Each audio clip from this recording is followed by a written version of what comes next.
göylərin parlaq ışığı, Günəş tək səmanın yaraşığı, Suzan bağı kimi ətirli rəngli, Bahar günüdür o gülü çiçəkli.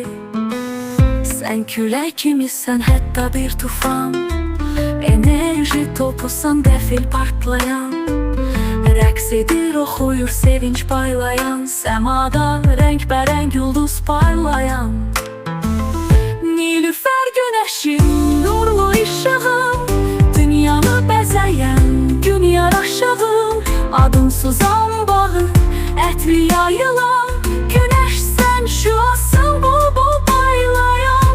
İşıq sürətindən də sürətlisən, Energizer kimi hərəkətlisən, Kenguru balası tək tullanıb düşən, Bol enerjisilə hamı ilə bölüşən. Nilüfer günəşin nurlu ışığım, Dünyanı bəzəyən bol yaraşığım, Göldə suzan bağı, ətir yayırsan, Günəş şüası tək göydən yağırsan.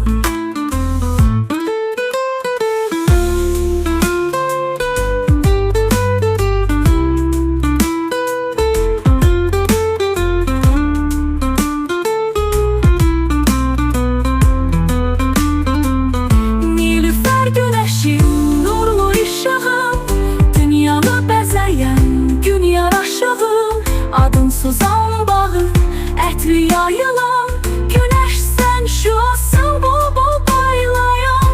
İşıq sürətindən də sürətlisən, Energizer kimi hərəkətlisən, Kenguru balası tək tullanıb düşən, Bol enerjisilə hamı ilə bölüşən.